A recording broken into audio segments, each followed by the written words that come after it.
Check.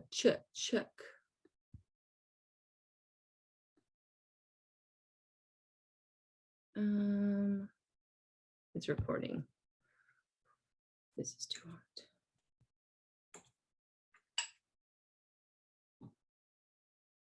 Oh shoot, I'm so nervous.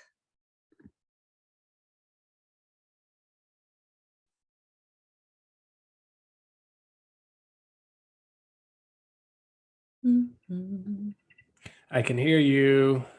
Hi. Yo, what's up? When your picture first came up, I was like,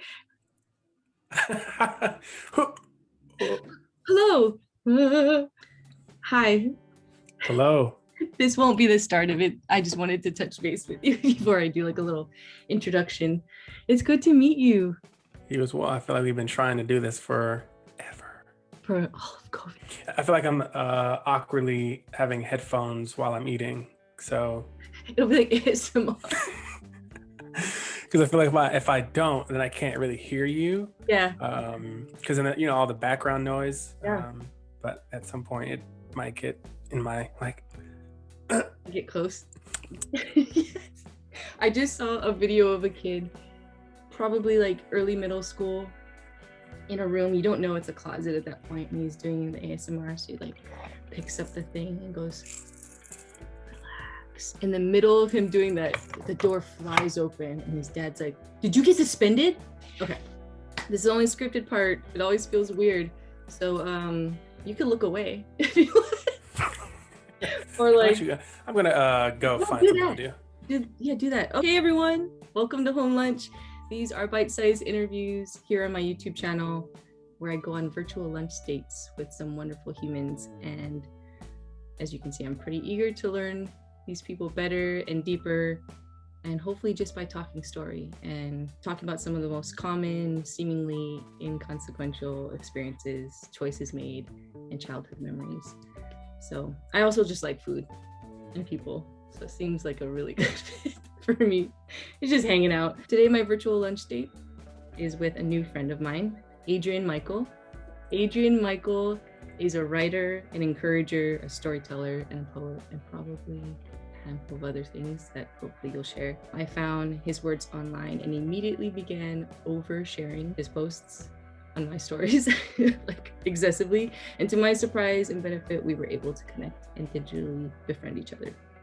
Adrian Michael, welcome to Home Lunch. Oh, this is beyond an honor. Let me start with that. It's kind of like you're wanting to be able to connect in person, but I think all this remote stuff has, even beyond social media, you're always able to connect differently, but this feels different. And maybe in another world, we may not have been able to do this. So yeah. I'm grateful for this opportunity to check in and eat some lunch, to do some ASMR. I know. I'm going to start tagging it as ASMR and just get close. Before I ask you some questions about you, I want to know what you're eating. So what's your meal of choice? Yeah. So I had to pack my lunch today. Yeah. Well, this is for you. This is my son's Optimus Prime lunchbox from his. He's 3, so it's like 2 years ago where we would pack him a lunch. So hopefully we'll get it close to the mic so you can hear the unzipping. I can hear that. That was perfect. Okay. But today is the case labeled? What? Is the lunch pail case labeled lunch case? Yeah, it says Mars. Oh. Yeah, they wanted to make sure that his Autobot or whatever they're what are they called? Transformer. Yeah, his Transformer was Mars and not someone else's. But today's lunch, if I can open the box. This is Chef is a Panera sandwich. Mm-hmm. We're looking for a sponsorship, by the way. So you start just bringing things out. Yeah, this is a Chipotle chicken avocado melt, which has been my go-to recently. This is a Greek salad that has onions and olives and jalapeno and tomato and Good stuff. And then of course you have to top it off with apple. Apple. I want to unzip something. So Hold please. that's me opening the bowl. Ooh, it's like a sound bowl. Yes, I realized that asking people to prep a meal and prep themselves for an interview is kind of a lot sometimes, or to get ready for that. So last night when we ordered food, I ordered my pad thai for today. But now I have nothing to like open. I didn't bring an apple. I have pad thai and water. What we get? Oh, is that the person, the the Morton salt? Okay. It rains, it pours. I found it at a thrift store. I love that. Drinking some salt water, some pad thai. Some salt water. Yeah. Got tofu in it. I'm not a vegetarian or vegan. I just like tofu. We grew up with a lot of tofu. I don't know if it was just because what it was readily available. I think I thought it was cheaper growing up, but maybe it wasn't. I don't know. I remember my stepmom when she entered our lives when we were in elementary school. One day came home with what was called tofu, and I'm like, what is this? She said, well, it can be whatever you want it is, the way that you season it. So if you want chicken, just season it like chicken, it'll taste like chicken. And I was like, nah, I don't want that kind of chicken. And I don't think, but I know it's not chicken. Yeah, because I know it's not chicken, but I think I tried it maybe once or twice and like, nah, I'm good. I think we'll pass on that one. So cheers to those who like tofu. I don't even think I've had tofu. Yeah, I probably have, but you know, they season it so well that you just don't know. Exactly. There's definitely tofu things where I go, I don't necessarily think it's disgusting. I just, like, I've eaten at vegan restaurants or vegetarian options where they'll be like, it's a tofu replacement. At that point, just tell me it's like a tofu thing. Don't be like, this is tofu barbecue. My mind will want that, and I'll just be disappointed. I'm like, don't tell me that. Just say it's a tofu mishmash. And then I go, oh, that's a good tofu mishmash. It's a good tofu mishmash. Don't tell me it's ribs. And then I bite into it, I'm like, oh. Like, this is me opening my salad. Your setup picks it up really well. You could probably add in some ASMR to your Oh, I probably could. Yeah. I should hold on, let me for those who are interested in the salad pour, just I couldn't hear it. Me neither, but it looked good. Or to me it looked good. I don't know. Does anyone else do this? Do you ever this is a new practice of mine where I pour it in the package and I cover it, and then you hear the good old like, yes. Yeah, just get it all, get it all in there. And you're like, every piece of lettuce probably has the same consistency of the dressing, hopefully. And if not, you got to do it again. I started that very late in life, knowing that you could do that. I would always be irritated that it would get just on the top and you're trying to push it around and pieces are falling out. But sometimes if the salad is too packed, which is like a good problem to have when you don't get skimped on a salad. But if it's too packed and when you're shaking it, there's no space. So it's just going dun, dun, dun, dun, dun, dun, and nothing. It's just all like plastering on the top of the container. I'm like, oh, that's so not the goal. So I'll have to take it's at capacity. By the way, I'm not gonna know how I can eat and talk at the same time. We're just gonna hear like a It's actually, is mine that clear? Oh, I have nothing crunchy. Yours is clear. That's what I'm afraid of. People are gonna go, oh my gosh, that's so good. I want to go get me some Crunchables. Yeah. Speaking of Crunchables, did you grow up with Lunchables? Oh my gosh, that's actually, yes, one of my questions, because this whole like home lunch. Home lunch is, I don't know if other people call it that, but Faustina, my friend that interviewed last, she called it like cold lunches, just whatever you bring from home. But for us, it was like, oh, did you bring home lunch? And if someone brought a Lunchable, it was just the coolest thing. Yeah, to this day I walk by in the grocery store and I do that little side eye like,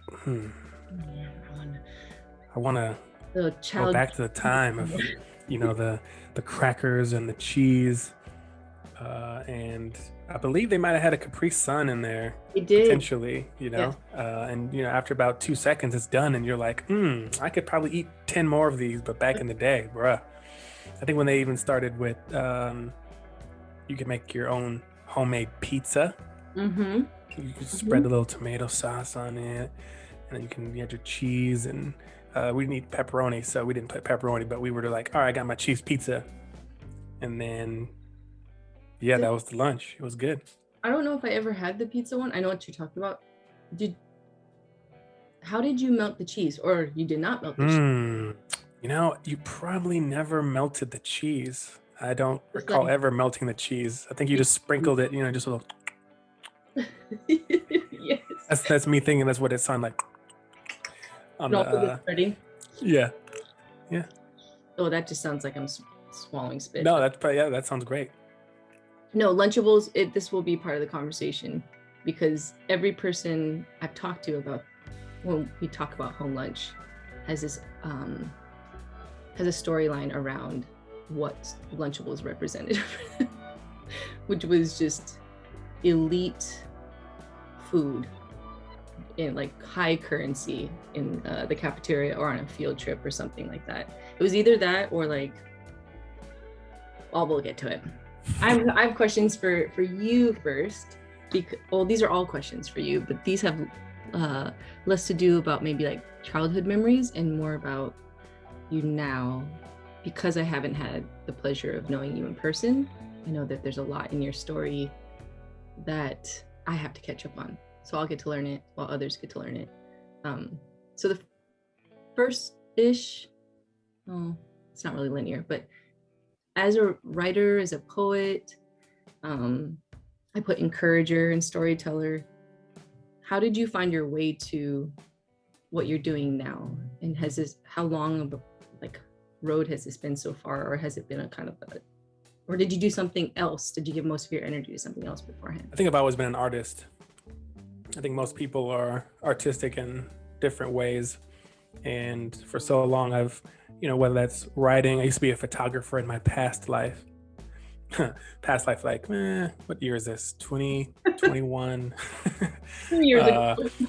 Like 20, 29, 20, what? 29. Wow. 2009 to maybe 2012 or 3. I went by lens of A. Michael, and so I had my camera at the ready, and I still have my camera, but I literally was a photographer. I did senior portraits and I did 1 or 2 weddings. I decided never to do a wedding again because they are super stressful. Yes, for music. Yeah. Oh man, you got to get like the perfect shot. You had people who were telling you, get this angle, get this family member, get this, and it can be quite dramatic and traumatic depending on your style. So I was like, nah. I mean, they're quite lucrative. I don't know the going price now, but back then, you can do one wedding for like $2,500 and be good for a little bit. But after my photography days, I think what shifted that was so many people, when I would, in my mind, be like, wow, that is an amazing photo of you. That's the best shot. And they're like, no, actually, I don't like any of these. And so there was a difference of opinion because people always found themselves not looking the way they wanted to. And writing for me, I've always been a writer, but writing, when I turned to it, was always about me. And even though, validation is really important and it's normal and it's human to want to be validated for your experience or connecting, at the end of the day, it was always when I found the hook. I mean, as a musician, once you find that line that aligns with the beat or expresses how you want it to, there's always a like, ooh, oh, you're so excited. And people look around you and they're like, what's the big deal? You're like, what? Do you not know how incredible this sounds? Mm-hmm. I was able to, make it and end it or how I want it to, or whatever it may be. So I would, to your initial question, getting to where I am now literally was a process. I think everything takes time. And I think, I've always admired people who found their their voice, or they found their lane. It's like if you think about your favorite and you like, wow, that's their thing. They found it. There's so many people I can probably count on my hand where I'm like, they found their voice and their texture and their technique, and it feels like they're in their flow. I can't wait to find mine. And eventually, in my opinion, I feel like I've found my voice just by trying to get better, trying to find a way to make sense of not just my reality but everyone's reality, because I think we see in each other humanity if we look harder, if we look deep enough, if we care enough. And so there's a lot of writing out there that I just couldn't connect to because it wasn't something that spoke to me. And I've for so long looked for something that I could say, wow, that makes sense. That's like, I can see it, I can feel it. Thank you. I can use it. It feels meaningful. And that's, I think, the way that I found my flow and my voice of saying, all right, what's important to me? What do I need to hear? What do I need to feel? And, if one person can say, wow, thank you, that, I see myself, I feel like you're writing to me, great, because I needed it. And if you need it, cool. And if no one needs it, hey, at least I was able to create something that I can take with me, because a lot of the words that I've created, I wish I had way back for yourself. Then. And that could be yesterday, Yeah. So yeah, it's a process. It really is, has been, still is. Who knows? Was there a moment, or did it just feel like over time that kind of just became less of where your creative energy went and it went more into your writing? Or did something like break? As you asked the question, I have like food in my mouth. I was trying to do it really quickly as you were finishing. I'm like, I gotta store it. Watch me. I'm gonna mute myself. Hold on. Was there a definitive moment? I don't know. Sometimes I can forget that and take for granted that my experience may not be what other people are experiencing, or it may not be as, what am I trying to say? It may not be, to me, you get used to something so much that you don't know how profound it really is. Mm-hmm. Where you just think it's like asking a fish what is water. They're like, what do you mean? It's the stuff that's around me. You just don't know until you share it and they go, wow, you did that? You're doing that? I can't believe I could never. Mm-hmm. And to you, it's just a part of your daily hustle or your daily struggle or your daily. So I've just always been trying to evolve. And I mean, there are moments, I think everyone can relate to this, where there's times where you don't want to reflect, you don't want to know what you don't know. You kind of try to avoid so much because it can be quite difficult. And my wife, who is really incredible, has always been this self-awareness guru, where she's always wanting to learn more and more and more and tap into getting to know herself better, to get better and better.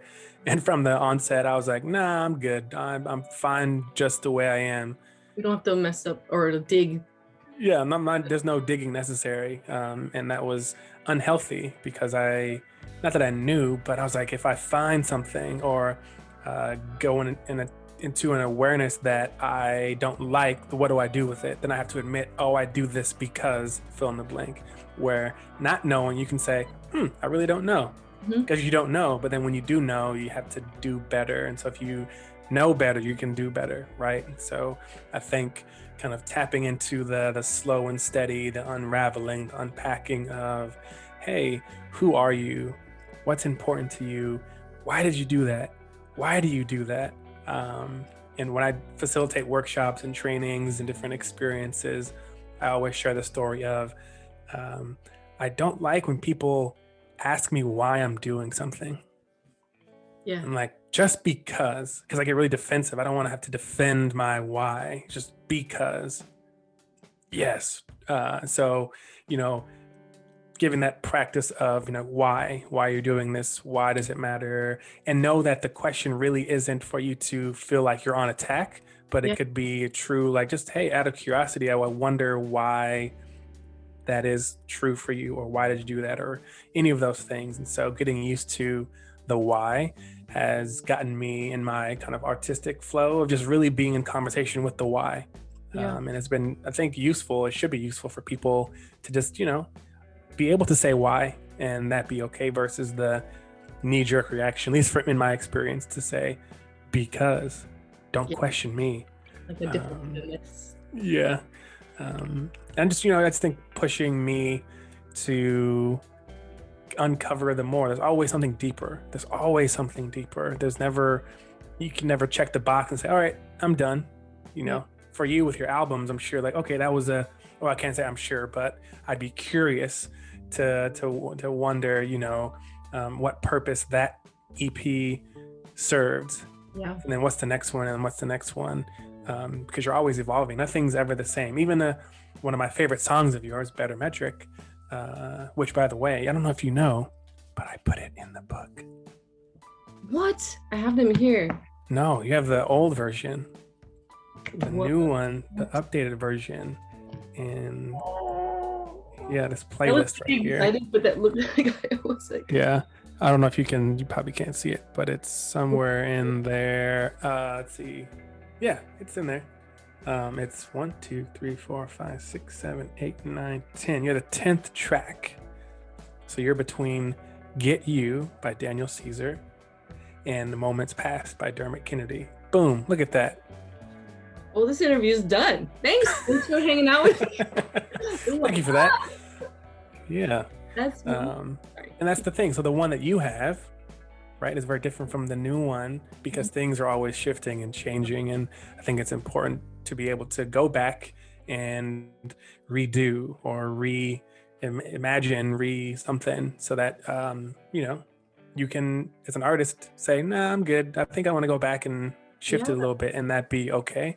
Or other times maybe that not be accessible. That was such a freeing realization. I mean, I think I knew of it, but I was so held back by maybe the perceptions of fellow musicians or creators. But being able to revisit songs, like I did it in my own practice, like even unconsciously playing songs differently, like especially since I'm a solo musician with my own project, is I could play that song this way this time, and then 4 months later I decided to play it differently. So it wasn't a conscious, like, I'm gonna play this different. It was just, I would approach it afresh. Mm-hmm. But I would get really nervous if I was playing with other musicians, my stuff, or like in a studio setting, because I mean, there is a value in playing it one way so other people can play with you. There being some consistency so that you can actually like orchestrate a band. But I just looked at my practice being kind of amateur, and I was like kind of embarrassed about it. So if they said, oh, did you play that different that time? I'd be like, oh my gosh, did I? Oh, so embarrassing. How did I forget? And now it's not that I don't see the value of having like what you did, like printing it, literally printing it, shipping it, recording it, and sending it. But there's so much freedom and license to say, oh yeah, I'm redoing that song, or I'm revisiting it, and I'm just hearing it afresh. And that sometimes the lyrics change, sometimes it just means the arrangement shifts, it gets slowed down, now it's a ballad the next time, you know what I mean? And that not being a lesser, like, oh, but you were done with it. I'm like, well, I was done in that moment to share it, but like, I'm not gonna wait for everything to be done to ever share it, because I'll never share anything. But I also don't think anything's like done. It's just, I'll share it now. This is what I have now. Here you go. And then 2 years from now, maybe it'll probably be different. Yeah, and that's okay. That's why I love to write, because it's never finished. Never is, because you can look back and go, oh, I kind of wish I didn't use that word, or that makes absolutely zero sense. Let me go back and tweak it a little bit, or I want to add more. I want to add a different chapter. I want to pull this out. I want to, do something, because you have the autonomy to do that. And I think true supporters, I don't like the word followers. It feels very hierarchical, Mm-hmm. hierarchical, hierarchical, higher, Hierarchical. hierarchical, hieroglyphical. Pretty sure it's a trust I me. think I'm a that was the onions in my mouth. It feels like writer. there's a hierarchy between the artist and the listener. So the supporter, the person who is willing to receive your message. If they're really for you, they're about it. They're like, yes, what did you do differently? I can compare, I can contrast it. I wonder what the difference is. What's the gap in between? What are the different lessons that you can take before and after? And what's the different iteration going to be?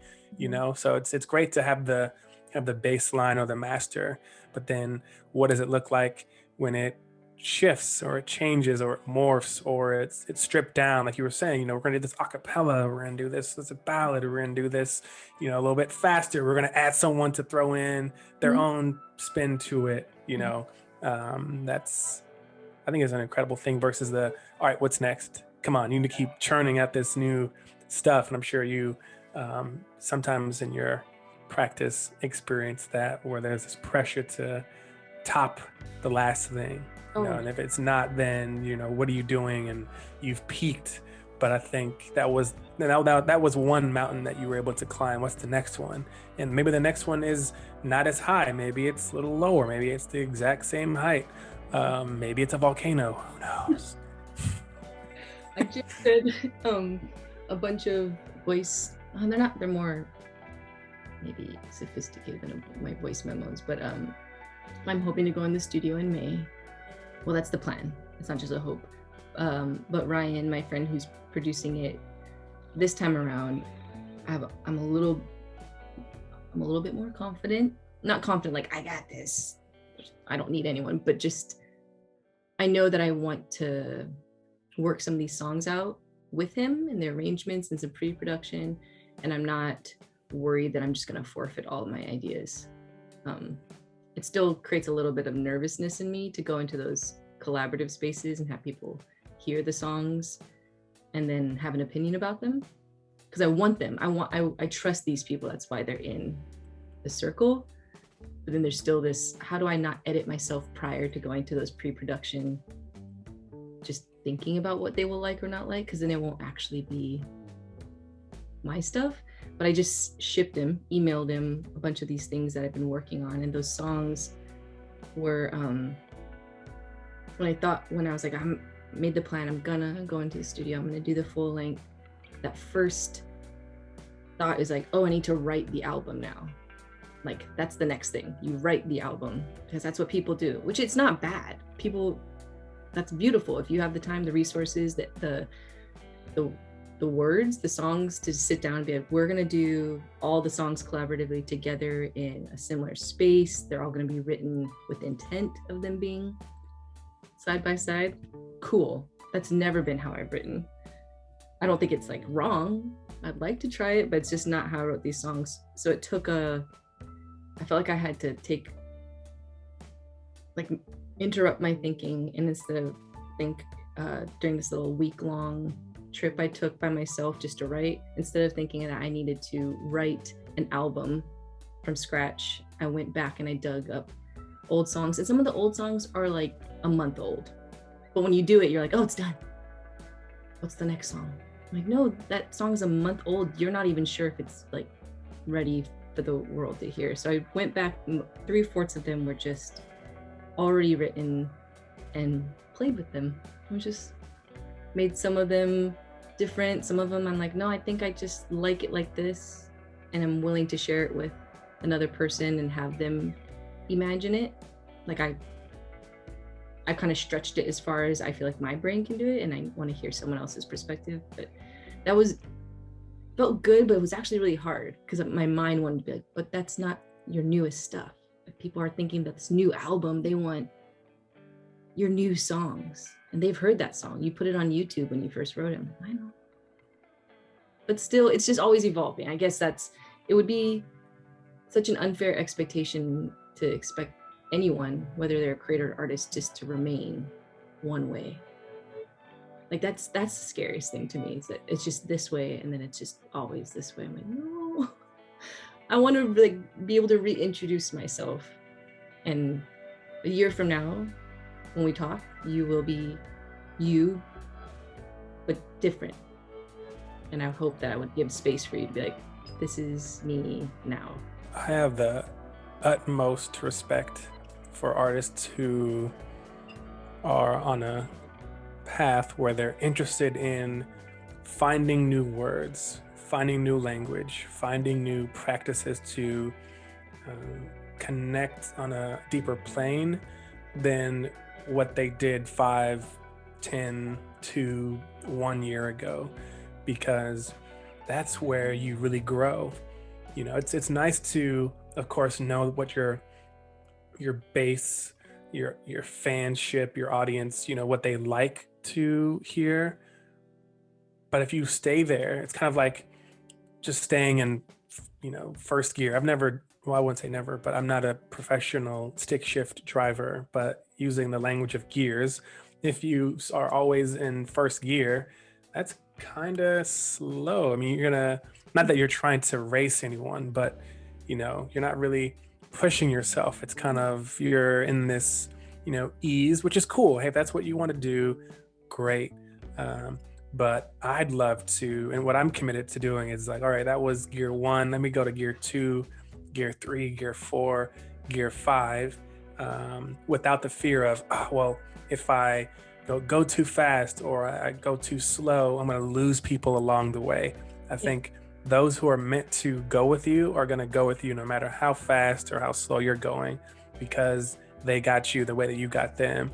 And, you know, for people who are just saying the same things over and over and over and over, and you can't, you know, even as a fan myself, I would love to see the development of people, you know, in their life. Like if you have children, or you're, you know, honored enough to bring life or adopt life or, you know, share life or whatever that looks like, would love to hear about it, to, you know, say, oh, I can relate to it, or maybe not relate to it. But if that's part of your geography, then how cool would it be for maybe something to be unearthed around that, versus the idea that you're saying the same thing as if you were maybe single, or you were in high school or middle school, or any of those things. It's like, I know you've grown. I know, you know, a new lesson has developed.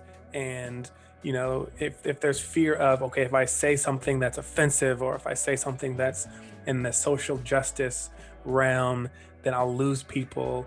Then you're operating from a space of fear, and that's not healthy for anyone. That's not healthy for anyone at all. And, you know, I'm in this self-published realm where I get to do all the decision making, and, you know, that's stressful, but also freeing, because no one is going to come behind me and say, you wrote a piece about anti-racism and we don't want to make people feel uncomfortable. So can you please tame it down? And can you not write about this? Can you not bring this up because we don't want to offend anyone? I think that's, and I'm using kind of like, you know, social justice or activism or humanity as the example. But, you know, one artist I really have deep respect to is Black. And he says, you know, I know that you all have a recipe, and if I follow this recipe, then I will, quote unquote, make it, and I'll be successful, and I'll, you know, top all the charts, and that's great. But I don't want to be known for that, especially if it pops off. Then I'll only be known as that thing. I want to make music and write things and produce things and create things that I want to do, that feels true for me. And if everyone were to take that example of like, I know if I said this word and put this beat and made it sound like this, then I will sound like everyone else, and that's going to elevate me. That's empty, you know. But what does it look like and feel like and sound like if you just follow your heart and trust yourself? And then again, like I said, those who are for you, they're going to come with you, and I think respect you 1,000% more versus the, oh, you sound like fill in the blank. Oh, you're just riding the wave of what's happening. You're not doing anything that's true for you. I think that's been what's really important to me to stay true to. It's like, okay, what are you trying to say? Is this real? Is it meaningful? If it's not, then, you know, find something else to do. Yeah. Versus let me just, you know, what's the buzzword right now? Okay, cool. Let me put that right there. Yeah. This year's mantra is, you know, trust yourself. And I think if many people were to do that, just like you've been trusting yourself, like this is my writing process. And to you, it might sound like it doesn't work or it's not helpful or I should do a different way. That's not you, but you staying true for you. But then of course, picking up different skills and tricks along the way to help you maybe see it differently. If that's what you want to do, then cool. But I know the pressure of, oh no, you know, if it doesn't sound this way, people are going to, you know, assume I don't know what I'm doing. You know, use the word amateur. You know, from from where I'm sitting across, I think we're on the same part of the hemisphere, same part of the coast. I think you're a professional. You know, we always assume that people can see our own kind of anxiety or our own stuff, but we're like, hey, if you don't say nothing, I don't know any different, really. But it's cool. Those are people who we think have it all together. They're the greatest fakers ever. They want you to think that they're not afraid or they think they have it all together, but they're kind of like that fish, or not the fish. Not the fish, the duck. I hope it's a fish. Duck. Oh, it's a duck. It's the duck on the water, right? Like on the water, you know, they're like, oh, they're gliding. That's so cool. But then underneath, they're like, that's us. Well, one of the things you mentioned, like about your people will find you. I ground myself in that often. Not that doesn't mean, and I know you're not dismissing this, that I have work to do on my end, but just to trust myself that if I am moving in my code and my values towards these things I believe in and putting in the loving labor towards that those who come along the way will matter. And it might require me once in a while to take some risks, but like to let them know I'm here.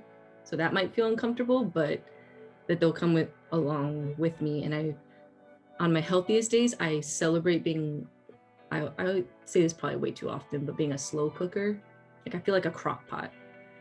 Healthiest days, I'm like, yeah, that makes absolute sense, because whoever my listeners are, your listening, reading community, they're gonna grow older with me. So any fears that I have, even specifically as a woman within performance and stuff, is that nagging fear of like, will at some point I seem irrelevant? That like a window, whatever window we're supposed to operate within, has mine shut, or am I trying to like creak it open? And I know that practically there are life things that will come along that will change maybe my priorities or who wants to listen to me or give me the time of day. But I thought of myself as like a reader and as a listener, and the people that I started listening to, I'm still usually like, if they're growing, not just aging, but I'm still listening, because we're all like, everyone's getting older. And if they're growing, then it will connect better than if I were to try to freeze frame it in a moment at a time, because I thought that's what worked. Like I might lose people, but again, like you said, it's not my listeners, not my people. And what's interesting is the more I dissect my own why, it is freeing, and then it opens up.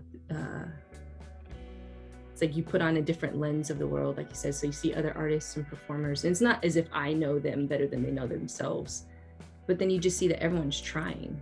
Like we're all trying. And when I was teaching, I was trying to like demystify when students are like, you don't want to look like you're trying. Like you want to achieve whatever it is, but don't look like you're trying, because then it means that you don't like inherently have the talent or skill. I'm like, no, everyone is trying really hard. Like I'm painfully trying, like the effort, but there's a difference between like trying and compromising self, and then trying because like it matters to you. A curiosity of mine has always been, there are so many, I would say so many people, there are some people who can say whatever the heck they want to say, treat people the way that they want to treat them, but is never quite inclusive or aware or compassionate or kind or respectful. It's kind of like a my way or no way. I could care less. It's just, you're knocking things down. It's like the person in the playground who it's my turn. I'm going to push you down the slide so I can go. I'm going to pull you away from the slide so I can go. I'm going to take you off the swing. I've always been that person who was just kind of scanning, kind of like, where's my place, or how can I be open and caring and compassionate and mindful of how I am engaging with those around me in my world, and world not meaning out there, but world meaning outside of myself, whether it's my child or my partner or my friends or even across the screen. My automatic, I think, even though I've always pushed back on the what is it called? The Enneagram, where they give you a number and this and that. And I guess in that language, I'm considered a 9. But when people when they would say, what's your Enneagram type? I'd always say 1 through 9. And they'd go, that is a response a 9 would say. Because I'm a mediator. I don't want to make waves. And ironically, a couple of years ago, my mantra was make waves. Being someone that doesn't like to make waves, was kind of push myself out of my comfort zone. But, what would we like if everyone truly took a breath before doing something and say, hey, is what I'm going to say, or is what I'm going to do, is it kind? Is it useful? Is it loving? Is it necessary? What's the impact of it? Why, there's the why laddering. Why am I doing it? Oh, if you don't know why, then, figure that out before you do it, depending on the situation, of course. Sometimes you need to act. It's contextual. But to your point, I think it's really important for all of us. It's a great practice to just figure this stuff out, knowing that everyone is working hard, some more than others, but that gets into the lane of, equity versus equality versus all that stuff. But everyone, no matter who you are, it takes work. And we know this to be true. I know this to be true. Whenever something felt too difficult and wasn't easy, I avoided it, because when I say we, I say society. And even when I used to write papers, it would get underlined as like, who was society? Who do you mean? Be more specific. Right. So when I say society, everyone, we're taught that success looks like getting all the good grades, the high grades, the quickest answer, the first person to raise their hand gets called on, the one who has the most money, the one who went to the best college, the one who's traveled around the world, the one who has the family and the kids and the big house. And that's kind of like this traditional Western idealized definition of success, but if we can just push back and say, what does success mean to me?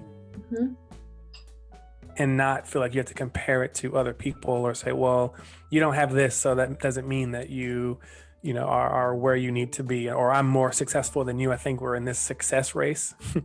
If we can get out of that, how happier we would be, how healthier we would be, how humane, how more kind we would be, without the saying, well, if I jump on your track, it's about, if I do that, then, I gain, or you gain more than I do. So I'm not going to do that. So I'm going to, only support you from a distance. I think if we just operate from that giving space, like, hey, I want to help you be successful, whatever that means to you. Matter of fact, what does it mean to be successful? What is your definition of success?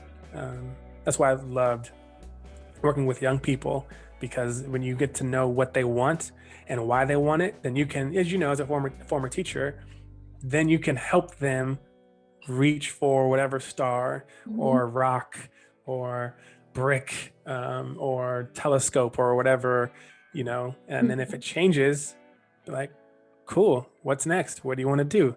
But then, still be there to support them and say, well, why are you stopping? Because a lot of people say, well, for me, if it's hard, then that's not for me. It should be easy.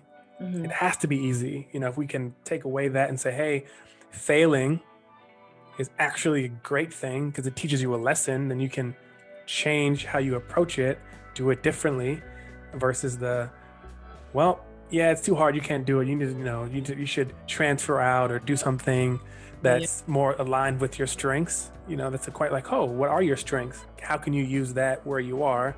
Because maybe you're trying to do something that isn't for you the way that they are trying to make it for you. You can create your own lane type thing. So long story short, and without chewing, I haven't chewed in a while. I should probably take a bite out of this tomato, ASMR tomato.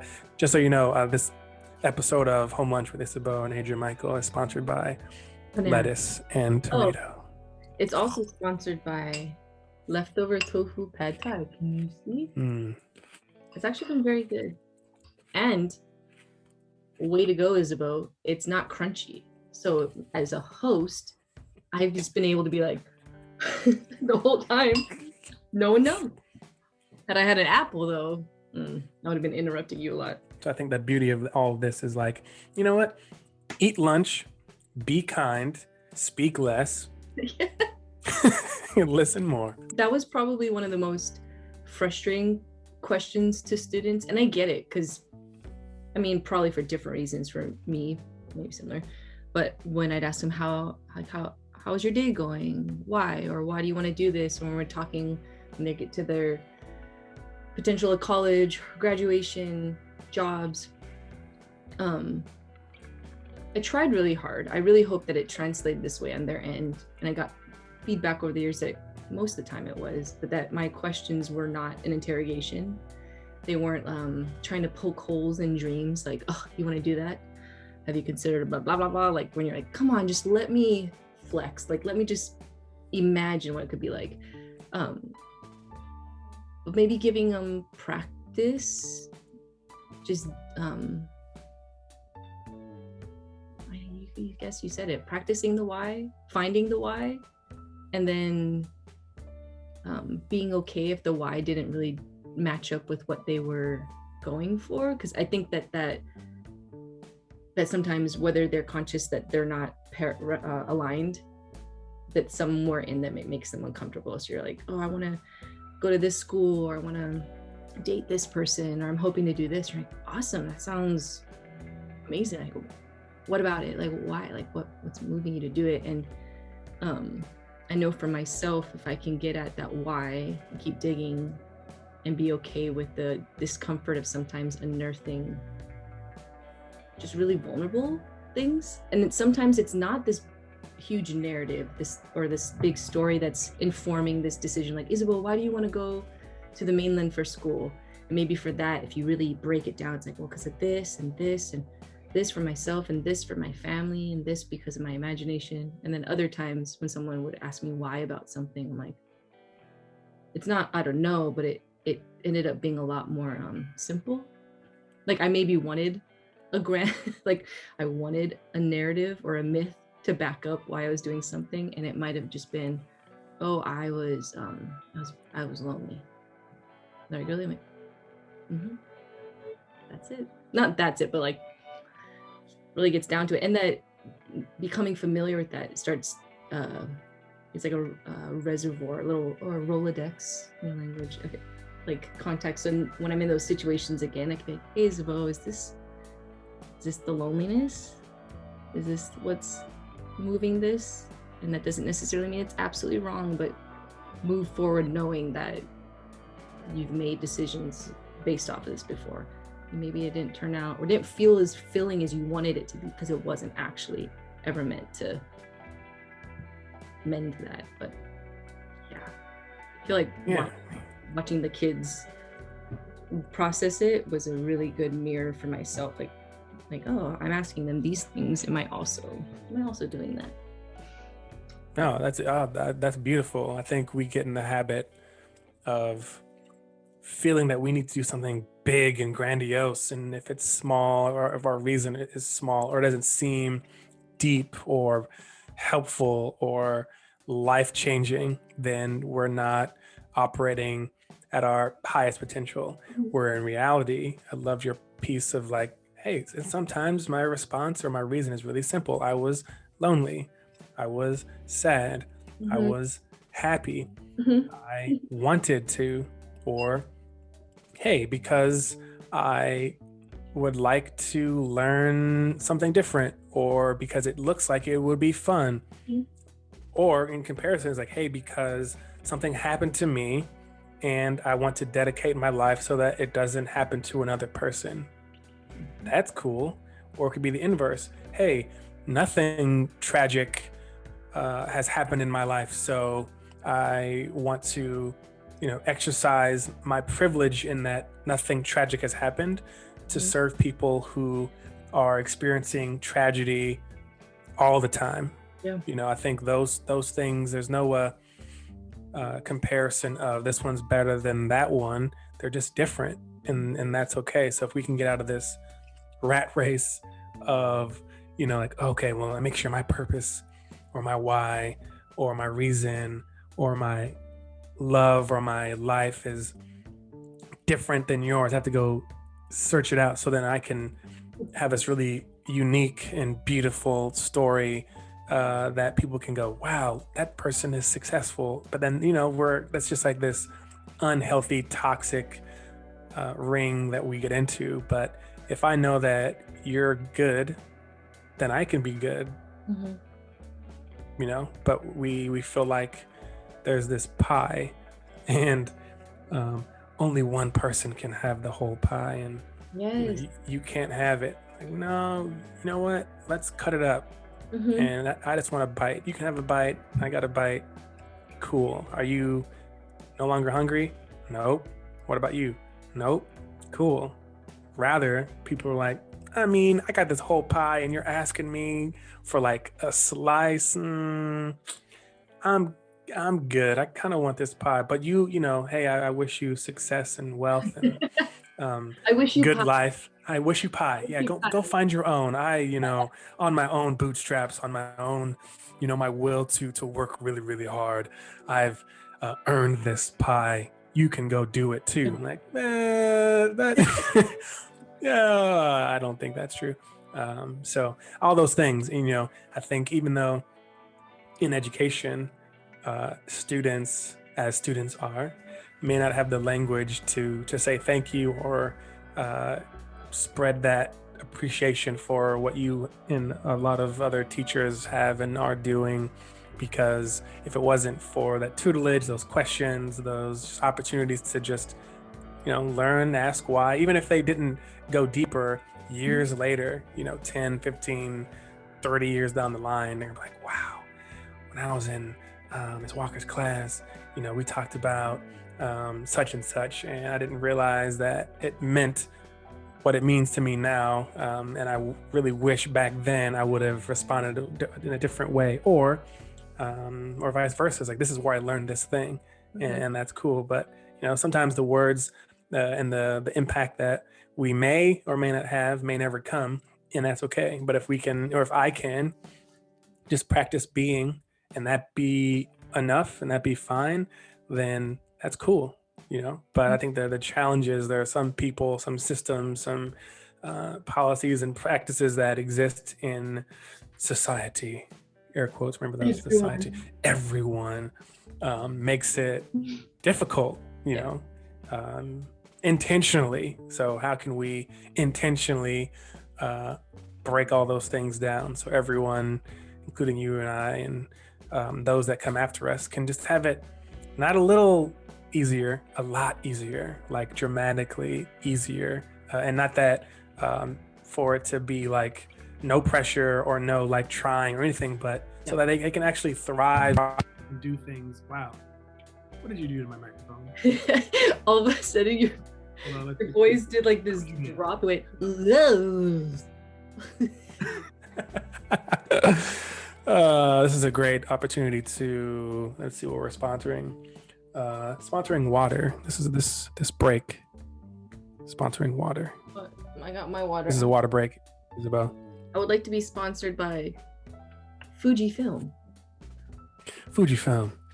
Okay, I promise I have some childhood questions, but this has been all good, so I didn't want to.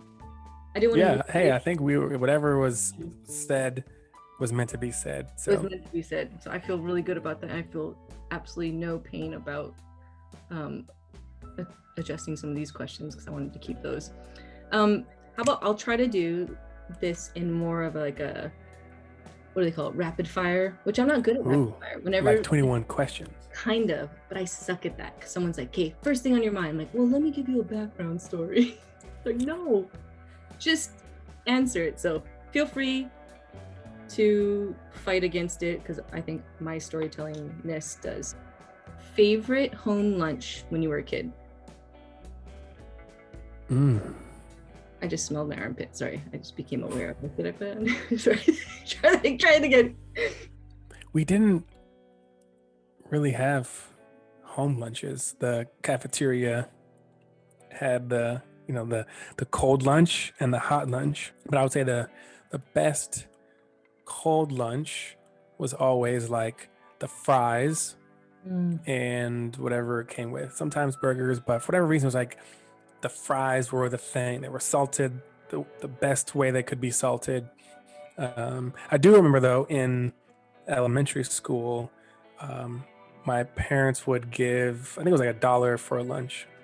And they would always give $1. Maybe this will end up in a book one day, but I don't know why. I don't know why, but between the bus ride to the lunch line, that $1 never found its way to lunch. Seriously, it never found its way. And the lunch, I'm being inclusive because it literally was a lunch lady. The lunch lady would be like, all right, it's $1. And I'm like, I ain't got it.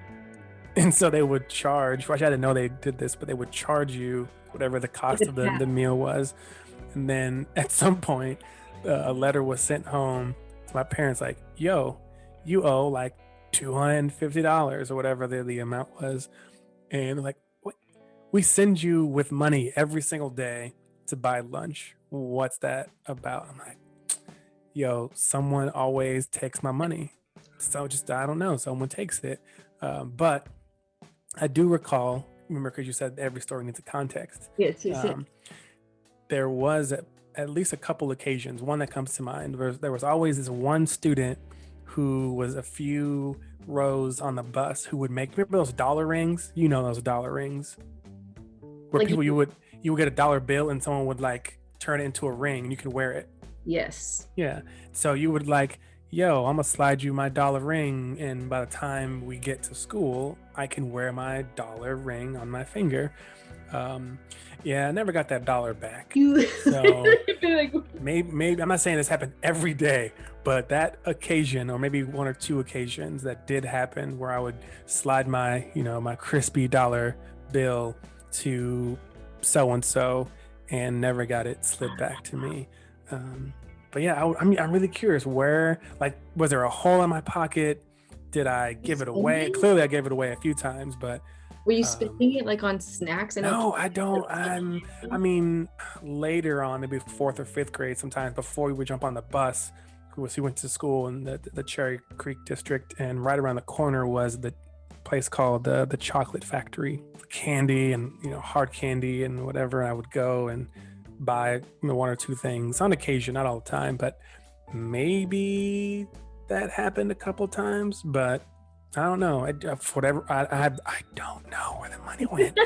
I'm gonna have to do some digging. I'm gonna have to ask, like, yo, where'd that money go? Because I could use that right about now.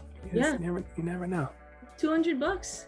Also, I'm imagining there being like this kid off your bus who knew daily to follow you, because at some point you would like reach in your pocket to get something else, and the dollar would flip out, and they're like, every day.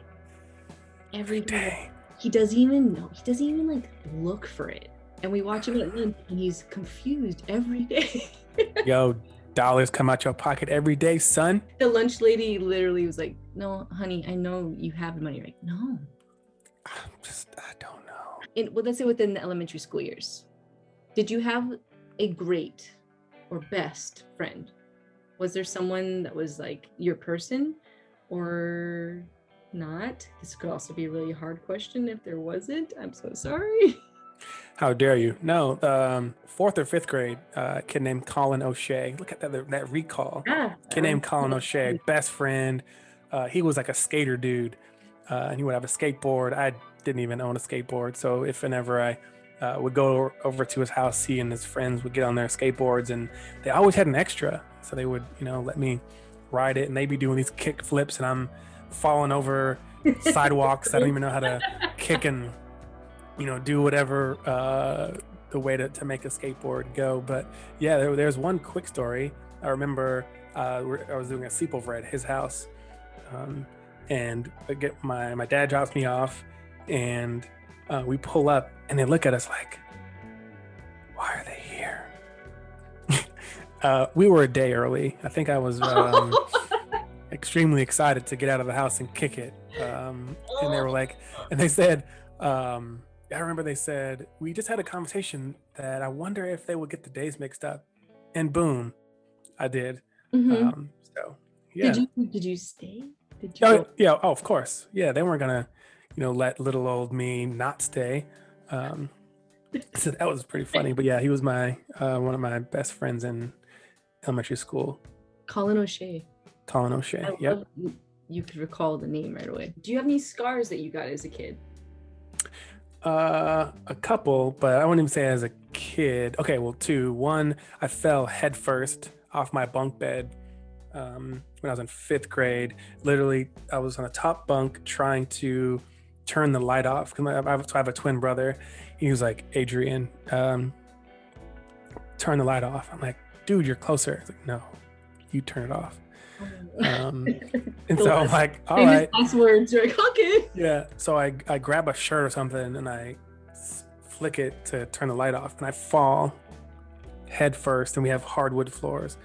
And literally, and I was just telling the story to my doctor, head first, as soon as my head hit the floor, everything froze. I mean, first of all, it was like really slow, but as soon as I hit, I could feel everything like stopped. I could feel this nerve from the top of my head travel down my body into my right arm, and then I collapsed. I think God was like, yo, this ain't your time. This ain't your, cause I literally could have broke my neck doing that. So I fell head first, and I don't think I have a scar from that surgery because I broke my right wrist, but that's one. But then in high school, I remember I was in, had to been, what year was that? Junior or senior year? We were in the library, and the teacher had just stepped out, and I walked towards some kind of, remember those old cabinets that held like index cards or folders, whatever. Yeah. I opened it really fast, and it cut into one of my fingers. I'm trying to see. I don't have those really cool hand tattoos that you have. Maybe next year I'll have a whole slew. But it cut really deep into one of them. And I had a girlfriend at the time who looked at me. She was like, "Suck it up. What's going on?" I'm like, do you not see I am bleeding? Like, look at the blood. Look at the blood. You start bleeding in the library. Clearly, I have healed from it because I can't see it. So, but those are two things that I feel like have scarred me in different ways. You're like, honestly, more than the finger was the girlfriend telling me to suck it up. I have a zero. My tolerance for pain, my wife will tell you, is if 0 was like, you're fine, and 10 was call an ambulance, I'm always at like an 8 or a 9. So my dog bit me, literally bit me, and I screamed out. She was like, "Hendrix, are you okay?" She was more concerned about the dog than me. I'm like, this, okay, I feel you. All right, okay. Mm-hmm. You're like lying behind the. Oh, help me. We have similar tattoos on our ribs, and hers, she was like, whatever, and I'm over here gripping the side of the table because it's on your bone. It doesn't feel like, too good. And like, come on, suck it up. Like, this hurts. Other ones, fine, but the rib, not so good. But yeah, ribs are some folks love pain. They're like, this is fine, whatever, and I'm nowhere near that. I do have to say, and that's okay. To pain. That is okay. You mentioned you did go to sleepovers, so you could go to sleepovers. Was that sleepover the one that you showed up to too early? Was that yep. Okay. You obviously loved them enough to go to them, but was there any part of a sleepover that you were like, that you would dread or not look forward to? Or was it all like sleepovers are the best? I mean, even as you were saying that, we always, my family is so big. So, and I guess you could just say we use the word sleepover, but we would just always just be with each other.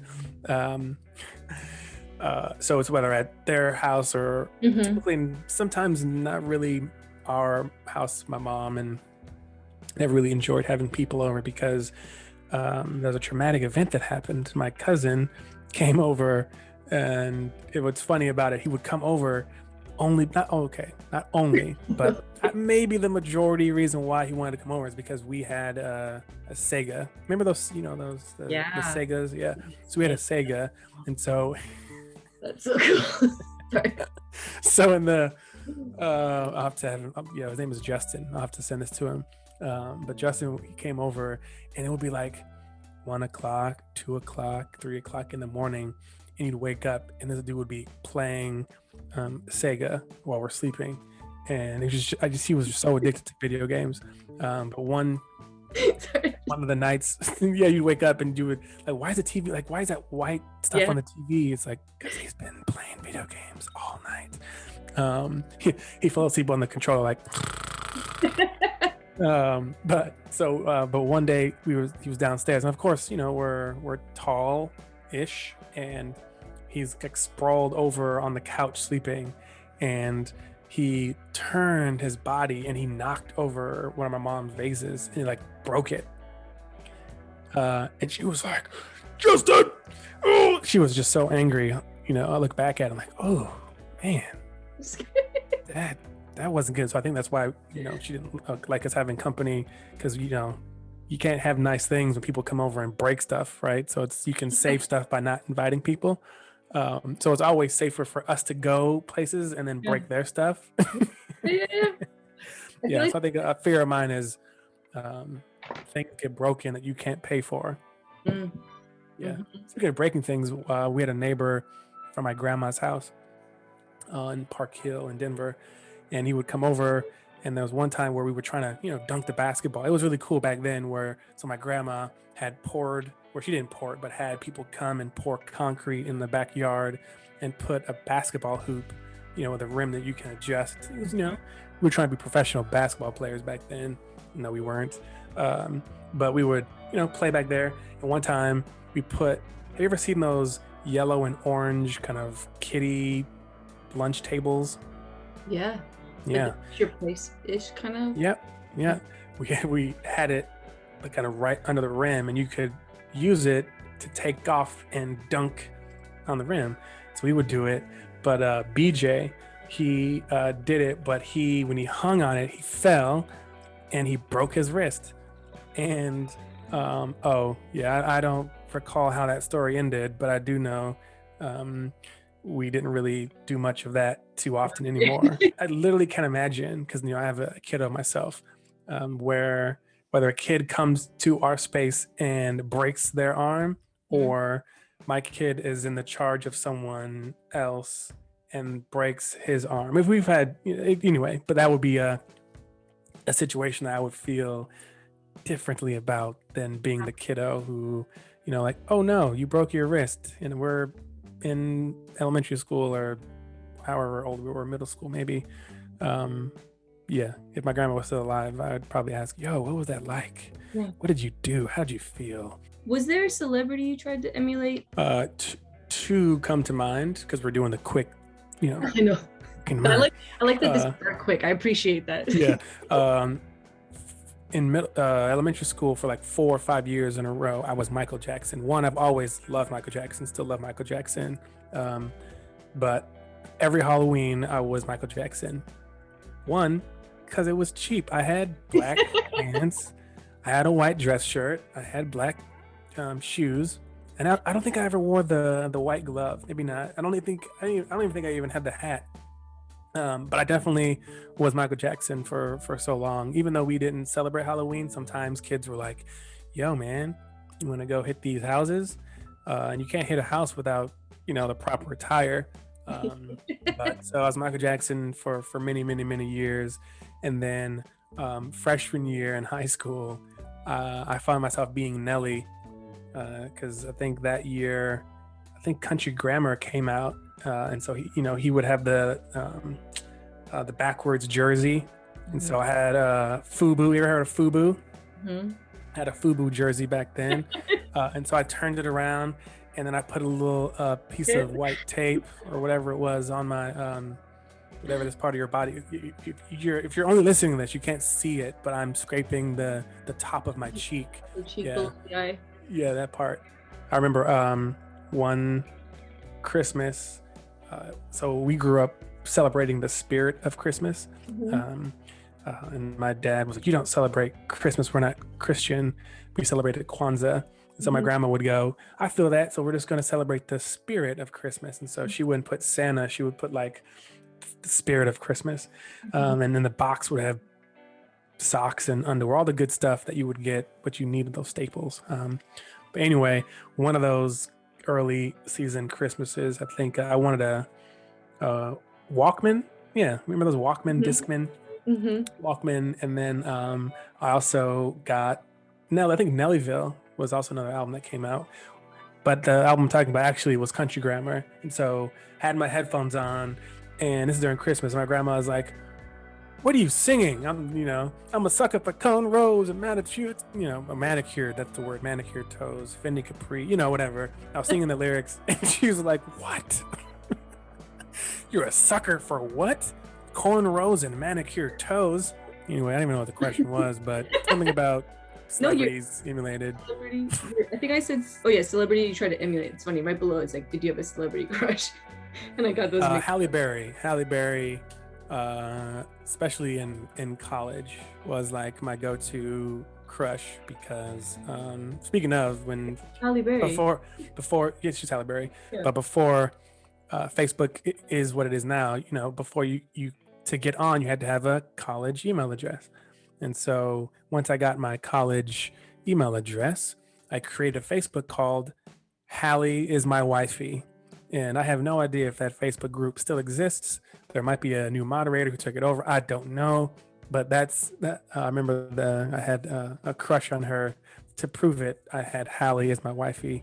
Facebook. Was that the best decision? I feel like that all the time when Facebook does the reminders of like 9 years ago, 10 years ago. And yeah. And I remember thinking, I thought that post was profound. Like I was like convinced that this was what would shift everything. And now I'm reading it and going, how embarrassed this is out in the world. Just a little embarrassing. It's okay. Okay, so I have 2 more questions for you. They are more serious than like lunches, but they don't have to be fast if you want to take them. Second to last, when was the last time you cried?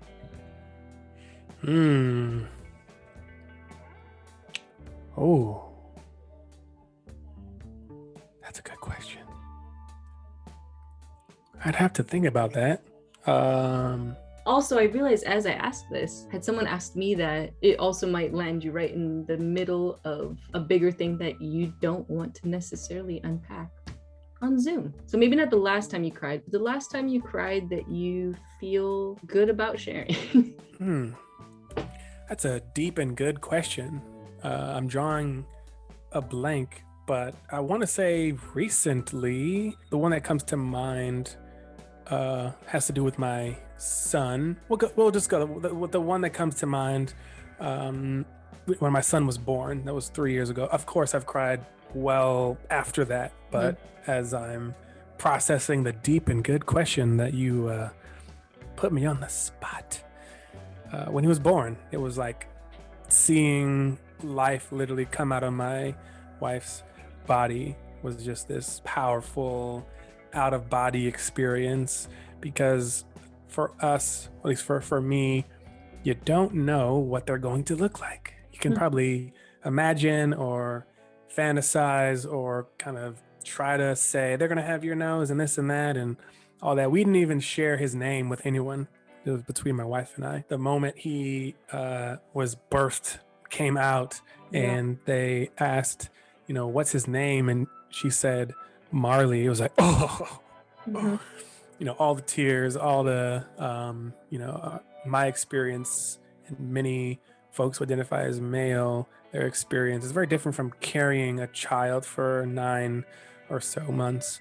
So that was kind of the, wow, this is real. He's here and he's healthy and he's good. And it was just like all the feelings all at once. It was this surreal experience that I'll always cherish of like, wow, you have a lot of hair. That was my first thought when I saw him crowning. Is that what you call it? Crowning? When you yeah. You're I like, was like, oh, yeah, wow, you have a lot of hair. And then literally his body fell out. And I got to cut the cord, and it was beautiful. My older sister, her babies all are born a lot of hair, and she had her first son when we were really young, so I was still she was young and I was younger. She's my older sister, and I remember being brought into the hospital and we got to look through the glass, and they're like, there's Sonny Keola, and I'm looking up. I think I was in 3rd, 4th grade. And I knew that, it was beautiful, but I also was like a kid's perspective. And all I could think of was, is he always going to be this hairy?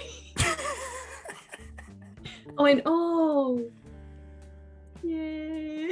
I'm like, he's got a lot of hair. And they're like, yeah, a lot of that like will fall off and fade. But all of her kids just like an adult amount of hair when they come out, which makes them extra creepy when they walk. Because they're just these little adults, like just pint size, walking around, full head of hair. It's beautiful. Now it's weird when I see kids who don't have hair when they're babies. I'm like, you're bald. That's beautiful. Marley. Is that why Mars on the lynch pit? Got it. Okay. Adrian Michael. What have you changed your mind about recently? And this can be as simple as I thought I liked broccoli or didn't like broccoli. I had it prepared a certain way and it is delicious. Or it obviously maybe something bigger, more significant than that. I think I've changed my mind around exercise. Kind of like physical well-being, and just because I've always exercised in spurts. I'd always say, today I'm going to eat healthy, and then today turns into half a day, and then I'm off to have a sweet tooth. I love sweets. It's like my go-to. I'm like, smoothie, yes, come on. But more recently, just really focusing and taking into account and being more intentional around working out, but not just like the physical working out, but working out in terms of the different things that I consume, having a balanced diet as much as I possibly can, and not feeling like I need to be so strict on, I can't eat this food, I can't do this thing, it's more so, all right, if every so often, if I want to eat a certain way or skip something and do something different, that's okay, so long as I go back into that habit loop of working out. So every day, trying to walk or cycle, or make sure there's a salad. Wait for it again, the salad. Yeah. Although in the video it doesn't look good, but in person it looks quite great, So I think that's I'm shifting my perspective on like the true importance of being healthy and defining it and redefining it, what that means for me, because I've never been that person who's like, I can't eat this, even like I think I have a dairy intolerance. I think I do. Which I believe I probably gave myself an intolerance because I would eat when I worked in Boulder. I would eat every single day Noosa. Have you ever had Noosa? This is the yogurt, right? Yeah. I would eat Noosa like the full, not like eat it like a half, no, like a full serving of Noosa every single day. And on top of that, everyone knows. If you don't know, now you know. I love eggnog. Love eggnog. To the point where my bowling name is Eggnog. So if you get your butt whipped by me, you got beat by eggnog. I have a Instagram account that I just post personal pictures to called Warriors. Of course, you know I love the Warriors. Warriors and eggnog. That's Writing this down. Keep going. so that's the point where outside of the eating of the yogurt, every year, whenever eggnog was around, you know, from November to January-ish, gallons. I would buy like 2 or 3 gallons and put them in the refrigerator and just smash on them. But people would be like, oh, eggnog is so gross. Why are you drinking that? I'm like, it's so good. And then they're like, it's so bad for you. All that cream and sugar and eggs. Like, yeah, are you sure you want to eat all that? Yes, you're like, yes, I'm drinking. Yeah, and the thicker the better. The thicker the better. So all you eggnog haters, you don't know what you're missing out on. You probably do.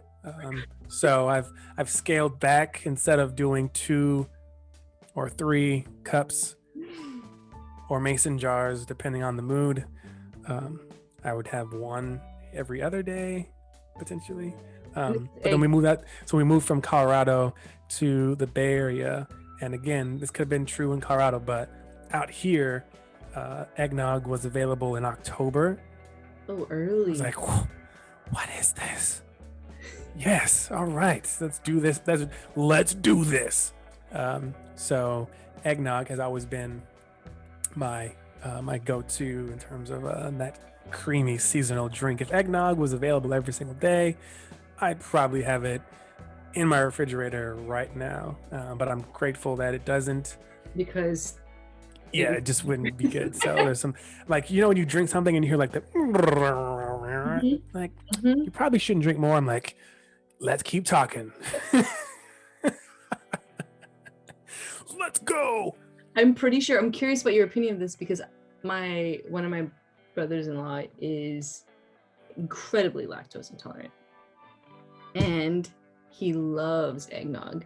And for years, he's the same thing. Like, it wasn't just a little bubbling, because I feel that too. And I go, it's okay. It's okay. Yeah, it's okay. We will all know. The house will know if he, like, he can't contain it. So recently he switched to, because it got to a point where everyone, the kids, my sister guys, just like, Ian, this is too much. So he's been trying, I don't know what milk substitute is. It's dairy-free eggnog. I haven't tried it. Like soy milk or like almond milk. Yeah, it's some sort of alternative. And I can tell. Yeah, like pea milk too. P-E-A milk. Pea milk? Pea milk, yeah. That's a thing? I believe so. I think anything that they can squish. Oh my god! In that case, anything. I don't know. I don't know. This is just us talking. So if you're feeling like you're judging us for talking about this, thank you. Oh, I was gonna get a little bit more aggro. I was like, you better not. Come on, smash subscribe. Hit the smash button. Like this. Whoosh. No, he seems to like it. I don't know if he always just seems a little disappointed by it. I'd be disappointed because it doesn't taste the same. It's like my body's rejecting the goodness. Childlike response. It doesn't taste the same. Yeah, that was your why. Like, why don't we switch to soy eggnog? Because it doesn't taste the same. It's yuck. I'm gonna spend money on stuff that we just ate some vegan pancakes. So I got this vegan pancake mix, and I made it from scratch. Is it still considered scratch when you like buy the mix? I was about to say it's kind of quasi. It's a quasi scratch. Half scratch. Half scratch. Half scratch. All right. Half scratch. You know, we got the mix, did the thing. Just add water, of course. So it's kind of like you tried. So we made the batter, made the pancakes, and I was like, it's good. It's good, but it doesn't taste the same. It's kind of like the tofu thing. It's the tofu, and this comes from someone who loves tofu. It's similar. If someone says, "Here are tofu ribs," immediately I'm like, yeah. But if you just say it's tofu, whatever we said, mishi meshi, then I'm like, oh, that's tasty. but like a pancake, a hot cake, I'll eat it, but it probably is not going to taste like some of the non-vegan. What do you say instead of non-vegan? Just pancake? I don't know. Okay. Regular. Speaking of, and I said this to Chanel, how sad, and there's so many documentaries about, food deserts and folks who have access to food and folks who don't, and organic versus non-organic and all this, but the pricing is so wild that if you want to eat healthy and if you want to take care of your body, you have to spend a whole lot of money. Yeah. But if you want to just feed your family and spread it to make sure it lasts, you gotta, eat the crap of the crap. Looking at, to couple with the vegan pancakes. Mm-hmm. Actually, is paleo vegan? I don't know. This is me showing my not knowing nutrition stuff. But so they were paleo pancakes. Let's say that, paleo pancakes. And I was like, should I still get the really good Aunt Jemima, syrup? Because I want that. It's like, actually, maple syrup is better for you. I'm like, okay, so go in the aisle, and you could buy this size maple syrup for like $16. Yeah. Or you get the Aunt Jemima or whatever, a little bit bigger for like $4. But then there was a gallon. It's about literally a gallon. It said original. I have the video. I took a video of it. Original pancake syrup. Original.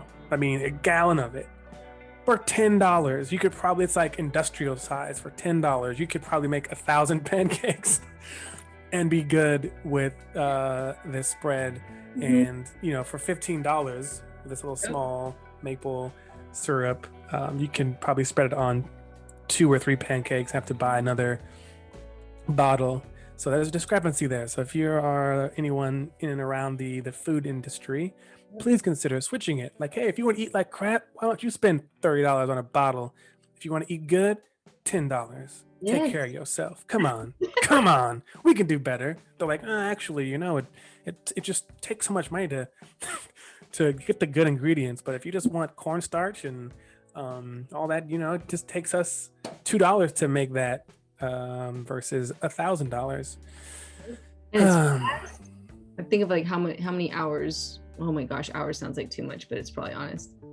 We spent we lived by a Jack in the Box for a couple years, and definitely that my whole childhood, but specifically that season, definitely informed that conversation around nutrition and health and access to it. So when we get to college and we're in a nutrition class, and the information my professor was sharing was right on, and I didn't feel angry at him, but the question was I want to make sure we have grace towards these parents and these families who are making these choices. And yes, it's not the best health decision, I know, because I consumed that, and I definitely can't continue eating like that and feeling good and having energy.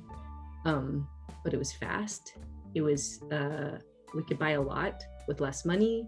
You felt full for a minute, like the bulk size. I think of nachos and how you can get the bulk cheese in those big cans. I don't know what that is. That a gallon can? You ever seen that? The fruit cocktail would come in it. Mm-hmm. Oh yes, the syrup. And it's just this huge thing, and we using that for big gatherings. You're you're buying in bulk. You got a lot of people, but then you break down what's in it, and you're oh my gosh. Yeah. That was. You have a lot of people to feed, so there's just a lot of mercy there, and a lot of mercy. There's no. Same thing for us. Hey, you gotta do what you gotta do. You have to, turn make $5 out of 5 cents. You just gotta stretch it as far as you can. I think that's the plight of so many people. I think it's just so sad that you have to choose between what's unhealthy and healthy, and you want to, of course, give healthy options, but if you don't have the means to do it, you just gotta, straight to what you have access to. And there's this disproportionate consideration of who is closer to the healthy options and who is further away from them. It's all those things are at play. Remember we talked about you just take some barriers away. In Oakland, and I'm probably going to say this wrong, but in Oakland, there's a big poster off of Broadway, right next to the BART station. I think it's the 19th Street station. This huge poster on the wall that basically says, based off of your zip code, you either will have 10 more years added to your life or 10 less years added to your life, taken from your life, depending on your zip code. In one zip code, you have food desert. There's no fresh and healthy food options. And then there's another area code where there are, the fresh produce, the good stuff. It's a different zip code, and just the disparity between the different zip codes, and the impact of your, what to say, your life expectancy either increases or decreases based off of your zip code, because food deserts, and the types of food you have access to depending on where you are. This is real for all of us to consider. I didn't even know that I lived in a food desert until when I was teaching, and we were talking to some organization. I think it was the Grow House, and we were learning about food deserts and how a food desert, you're considered a food desert if there isn't a grocery store that has fresh produce within a certain mileage. I can't, off the top of my head, I can't think of what the mileage is, but I was like, yeah, we had to drive like 10 minutes or so to get to a grocery store. And we had corner stores. You have corner stores when you were growing up? Yeah, we had corner stores. And those corner stores, I think they had, I wouldn't call it fresh. Again, my brain as a little kiddo wasn't like, let me get a vegetable. I know. Let me go. I was like, yo, look at those freeze pops. Look at those $2. Was it 2 for $1? Have you ever had 2 for $1 candy? 2 for $1. Yes. That's just like. Yeah. Grab 2 bags that had like 10 pieces of candy in it for $1. Hey, that's probably where the dollar went. Like, oh wait, I did go to the store every day. I did go to the store. It would be like potato wedges, which I think of JoJo's. I think we're Now and Laters. That was the go-to. I would get like the 2 packs of Now and Laters, and I would throw them. So I would rip the bag open, throw the Now and Laters in my pocket, and you can't see, but I'm shaking my pocket to randomize the selection. And I don't think it was healthy to eat all 24 in one sitting, but I probably did it. Yeah, that was what happened. But yeah, I didn't know. I grew up in a food desert. It just was normal. Like, oh, we have a corner store on this block, and then right down the street where my grandma lives, there's another corner store. But if you wanted to get groceries, like a King Soopers or Safeway, you needed to get in the car and drive for about 10 minutes to get there. But you just don't know what you don't know. You're just living your life.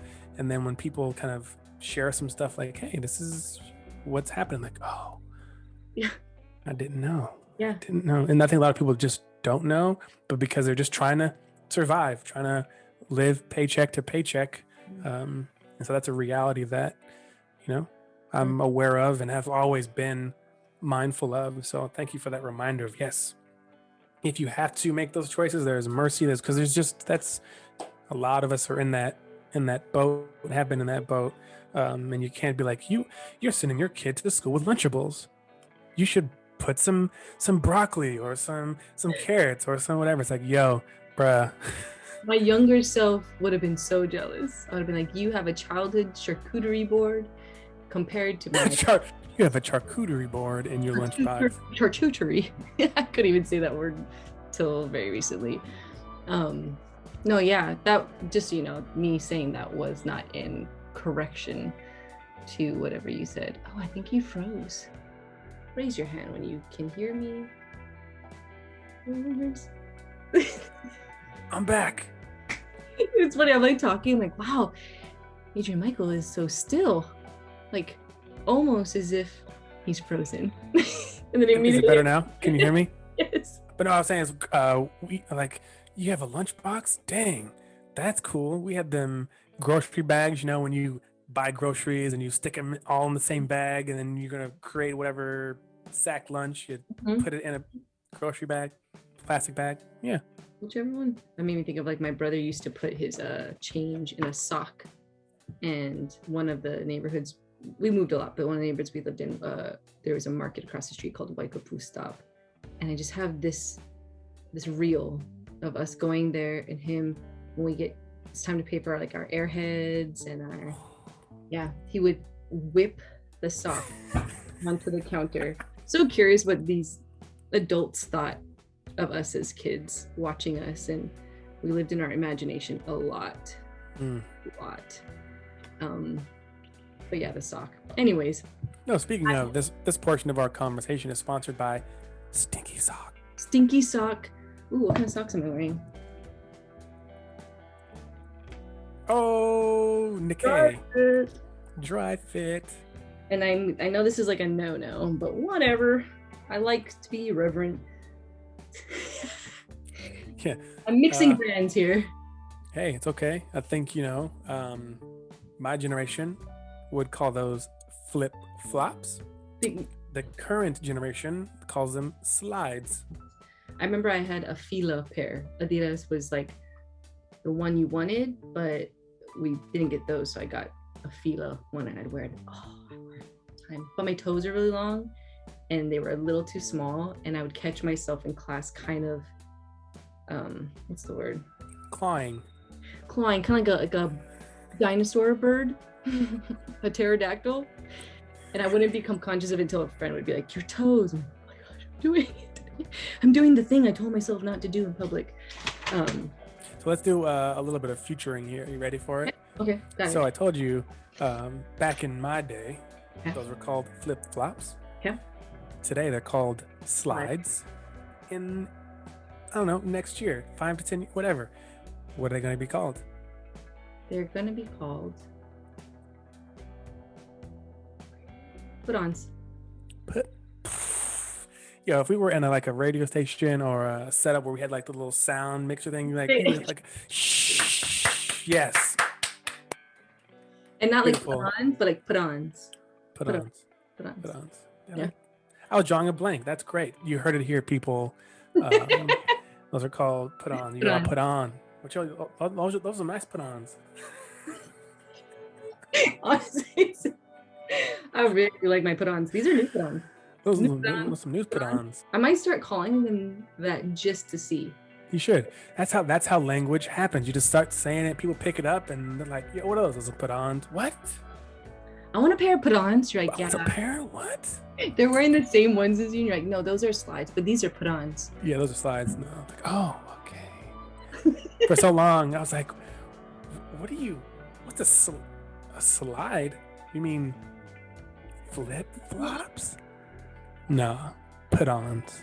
Put-on. That's what makes me feel like it's a dance. You mentioned at the start, and I don't know, you don't have to use this time as this, but that you were releasing a new refreshed version of Giver. Do you want, before we close out, do you want to talk about anything that you're currently working on, even if it's not close to sharing with the world, or if it is? Do you want a moment to hype yourself? Let me give you, I always have some book project right in front of me. To my right, your left? I don't know. Yep, you're looking in that direction. Yes, right there where your bookshelf is a wall of Post-it notes and calendars and schedules and all the different stuff, goals. And right now, I'm just focused on how do I refine what I currently have. I always have, there's just an endless stream of content or ideas that even as we're speaking, an idea can pop in my head. I'm like, ooh, Post-it note that, and I just put it. I have what it's called a parking lot. As a facilitator, you've been in those sessions where like, we're gonna put this in the parking lot. We'll get to that later if there's time. So I have my own little parking lot because there's some things I really want to focus on. Like right now, I'll share this with you. I'm redesigning He Was Taught to Be This Way. So I'm adding some different things and I'm curating it in a way that is different from the first iteration, but kind of bringing it up to where we are now and then hopefully maybe the second one will come out. The second one is really hard because that book is about like, why do men do what we do? Why do I do the things that I do?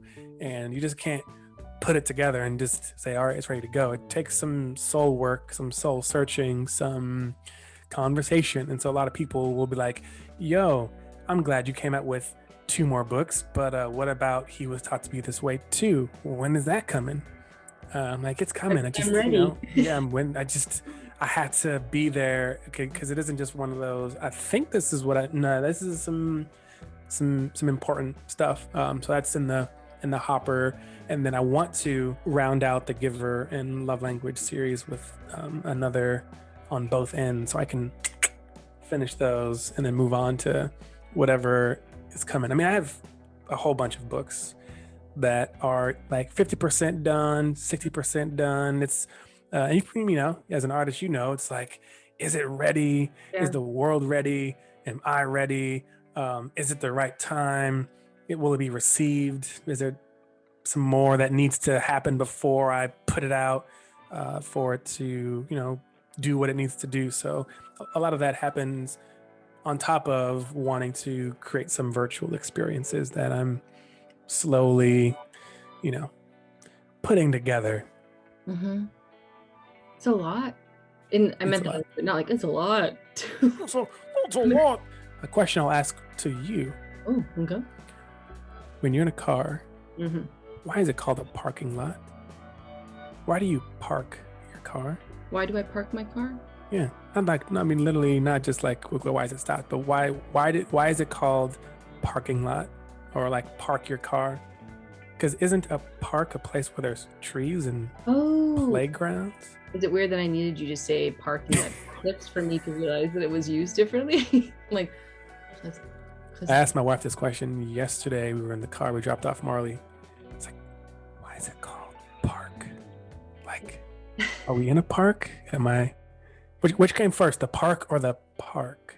I honestly don't know what came first, because when you said it, I did not think of like a park where there's trees and room for playing and picnics and throwing a football. Somehow that was not in my brain until you said. No, it's possible that oh man, see, my head's scratching too. It's like, did the park, like where trees grow and kids run and all that stuff, did that come first, or did no, I would say, because you don't say playground park or tree park, you say park, right? So I think car park came after, so it had to, but then because cars have been around, someone had to say, put your car in what? Park? Put your car in car park, or car did park. You? Car park? Car park. Well, we should call them car parks.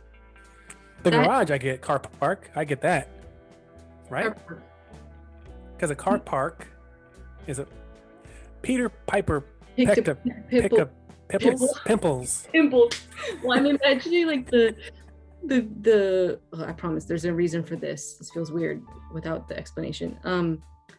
The Volkswagen new generation Beetles that came out in like the early 2000s or something, and a lot of people were adding eyelashes because the headlights would like open.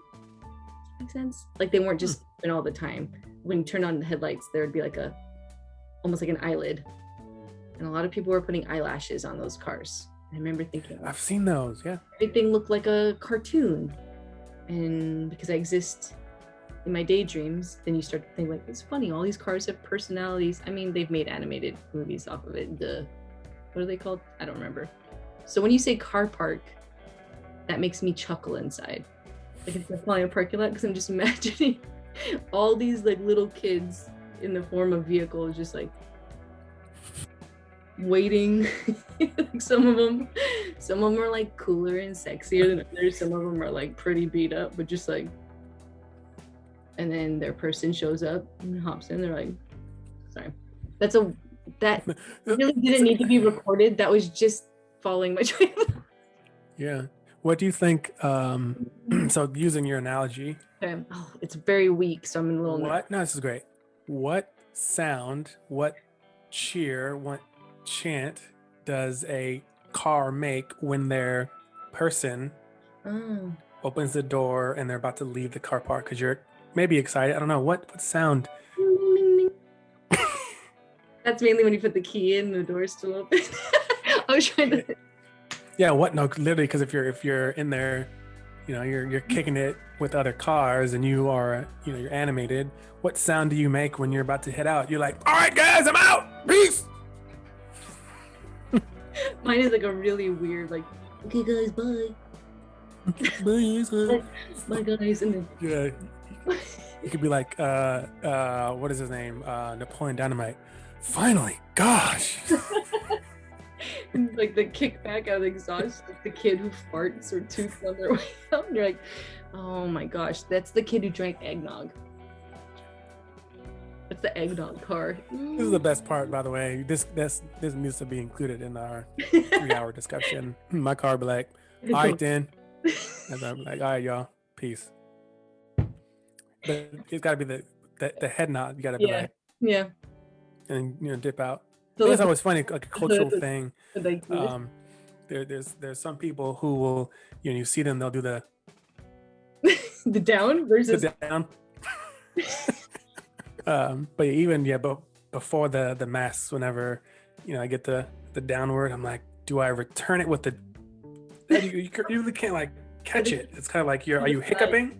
You go, Yeah, you go no. no. we go.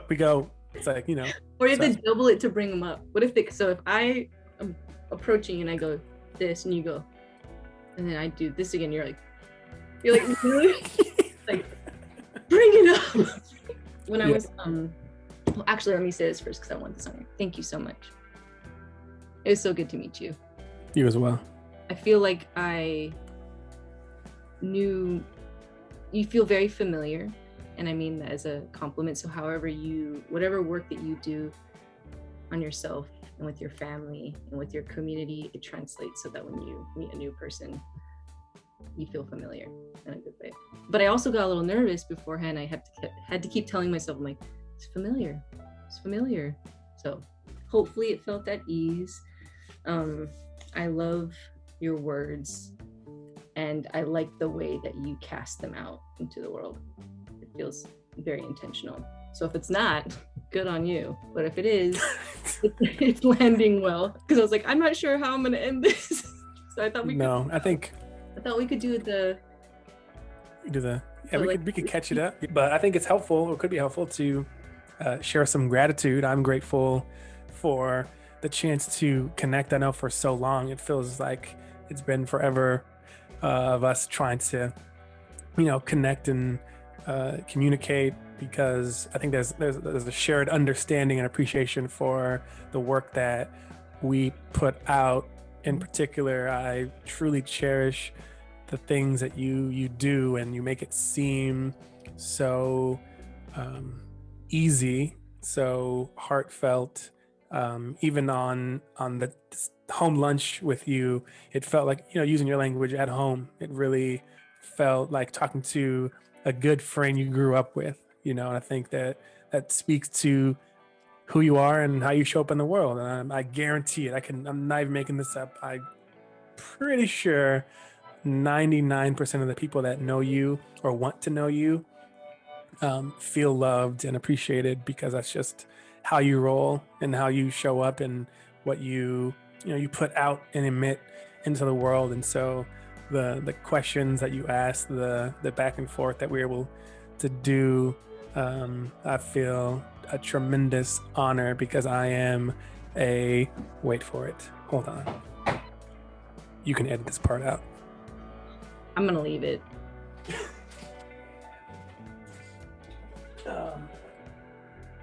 We're back. I am such a true fan of you. I don't even know how we connected, honestly. I like what I said. My oversharing. Yeah, of your post. It was supposed to happen, and it's empty. Why? Because it's in my record player. I listen to your music all the time. And actually, a lot of the words that I've created or thought about creating was kind of in to your music, you know. And so I think there's a harmony that transcends a lot of, you know, what's happening in this world and all the things that you're doing, whether you know you're doing it or don't know you're doing it. It means a lot to me, especially. And so I want so many more people to know you, to feel you, to listen to you, because you make people better. And I think at the end of the day, that's what matters. Even if you don't know it, know that me personally have been impacted by you. And, you know, the call to like, hey, do you want to eat lunch with me? Yes. You know, remember the making friends as an adult? Yeah, I'll go. Yeah, sure. Yeah, I'll go. What I need to bring? Do it. Yeah, do it. Can I bring an apple? So no, the pleasure for sure has been mine, to just sit with you and listen and share and reflect. And I know there's a lot of similarities, and it's been like 3 hours. People may not see the full breadth of this, but it's been great. I'm like, can we keep on going? We have like 5 more hours. I appreciate you from the bottom of my heart to be able to just, you know, be in space with you, but to know that you're committed to making this place better because you're choosing to be yourself. And by being yourself, you're inspiring me and those out there to, you know, to be our full selves. So I appreciate you. This is my bow to you. You know, not to. I know. I know. It's all love though. Like, I'm so sorry, everyone. No, thank you. That's such a high deposit for me that I just feel like full. So I could just close the screen right now and be thanks and live off of that. But yeah, that kind of felt like any one of your online pieces, whether they're short excerpts or longer, many slides. I mean, those feel like deposits. Those are deposits for me on a daily basis. So to have just got a personalized one, I'm good. I'm really good. Thank you. I appreciate you. Enter your closing. Oh yeah. Thank you everyone for tuning into Home Lunch. Yeah. Why do I do that? Smash the subscribe button. Oh. I actually want to use that soundbite and then I'll just mimic it. Thank you. Yeah, thank you. I hope, thank you for such a chunk of your day, and I hope the rest of the day goes really well. Yeah, don't worry, I'll just send you my bill. Okay. That would be great. This is my lunch bill, by the way. Like an hourly rate. Actually, yeah, I'm like, you didn't know. Yeah. You can do your lunch bill. What's funny, at the bottom of the email that I sent you in like small print is that all the emails, all the Zooms, everything is billable. So, ooh, what's going on? All right. Where you said? Yeah.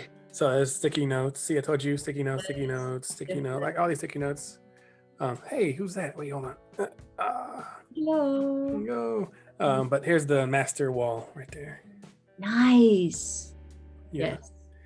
Yes. But on this one, probably can't see it. Oh yeah. Post writing, shipping. Oh wow, you can read that. Crazy. But yeah, so Monday through Friday, there's just different stuff. Like on Mondays, I'm like, all right, I'm gonna like try to, which I don't do, but try to write all my Instagram posts in one day. Never happened one time.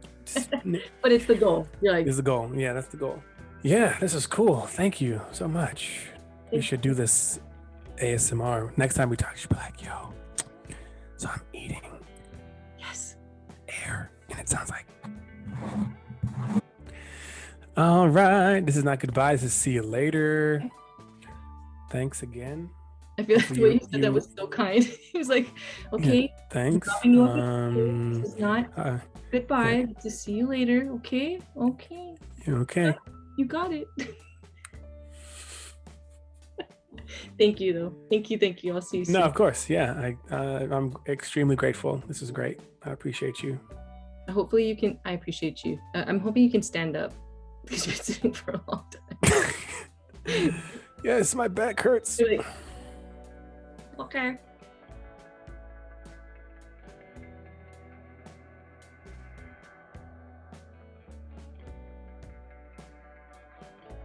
Ooh, this is sponsored by Giver 1 by me.